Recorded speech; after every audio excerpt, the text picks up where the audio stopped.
Just a weird offense to think about in general between the new quarterback, new coordinator, Cooper Kupp's on the team. But I think from a fantasy perspective, the most important aspect is what's going to happen with the backfield. Do you think it's more likely that we see the breakout, healthy season from Kenneth Walker that we've kind of been waiting for since he had that great rookie year? Or do you think that it's more likely that we see a larger role for Zach Charbonnet, who, they spent real draft capital on and has shown real flashes when he's been given a chance? From a football standpoint, it seems like it depends on what they want to do. The past few years, they want to make Kenneth Walker their top running back. He was a second-round pick, obviously out of Michigan State. But the thing is, his thing is staying healthy. So can he do that? And when he does, can he keep Zach Charbonnet, who performs, as you just saw the stats on the screen, pretty similar to Kenneth Walker whenever he gets his opportunities to replace him? So it's really going to be all about,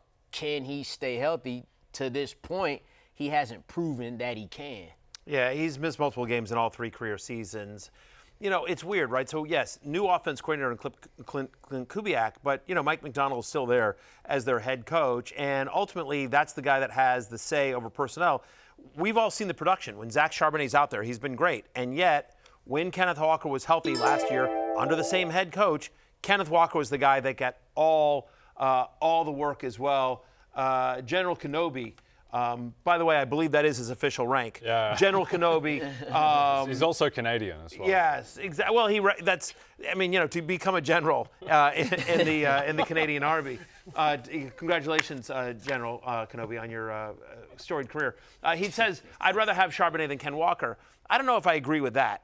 Maybe at price. I think here at price, yeah, maybe at price. I guess because we do think Walker will probably miss some time, and Charbonnet has proved he can be a true RB1 when he gets there. But I think this is more likely Ken Walker's backfield, because the other thing about Ken Walker is that he's this home run threat.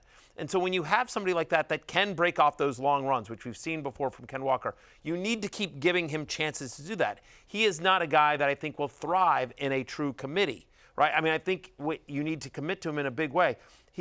No one had a higher avoided tackle rate last year than Ken Walker. He was at 40%.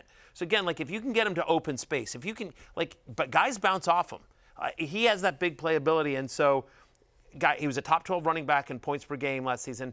And the other thing is that if you're Mike Macdonald, if you're Clint Kubiak's offense generally is a lot of play action. So you're going to want to run the ball to establish this. And also, by the way, that offensive line is not going to be good.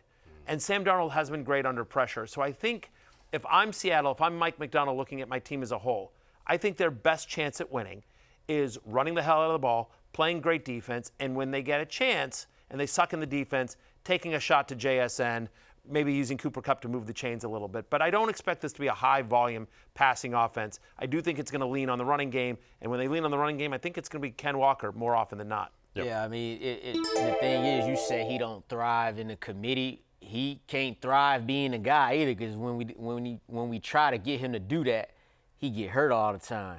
So that's really what it is. That's what, But it doesn't feel like it.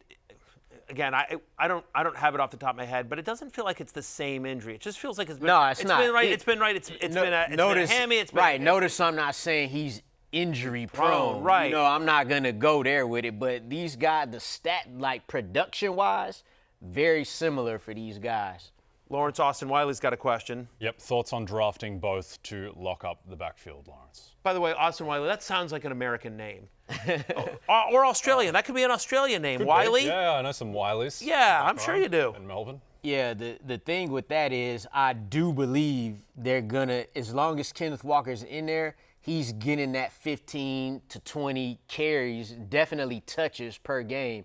It's just, they just don't seem to mess with Charbonnet that much when Kenneth Walker is healthy. So I don't know if this is the type of backfield where you want to draft both guys. If we're talking about the Detroit Lions, that's another story. Well, hang on, though. I think it depends on roster construction here. I don't think you want to draft both guys with the idea of because you can draft Gibbs and Montgomery and if be you're talking about injury, then right, exactly. Yeah. So I'm just saying it sort of depends on your philosophy, sort of the size of your league, how deep you think your waiver pool is going to be, because there is one argument to be like, yes, draft an insurance back so that you have that backfield locked up. And there's other people that are like, no, you want to swing for the fences, especially if you're in a larger field tournament. You may want to, draft backups for other players, right? And then hope that that they get an opportunity here. To me, Charbonnet is going late enough, and he's been productive enough when Walker's has been out that I do like the idea of sort of locking up this backfield. But yes, he's only like after the 10th round. Like I only want to draft him if let it fall to you. Let it fall to you, and only you're only using him as a backup. In the games in which Walker was healthy last year, he averaged 6 touches a game. Like again, maybe Clint Kubiak changes that, but it just, in terms of what we're hearing out of camp, it doesn't seem like roles are going to change anytime soon. Yep. Hey, it's Matthew Berry from NBCSports.com and RotoWorld.com, and I want to thank you so much for watching whatever it is you just watched, or if nothing else, being too lazy to click out of the autoplay after this video started, after whatever it is you actually wanted to watch finished.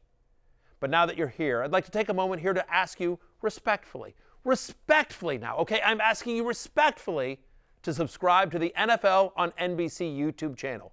You'll get the latest RotoWorld fantasy news headlines, all sorts of great shows, including my own Fantasy Football Happy Hour. So go subscribe now. Again, I'm asking respectfully.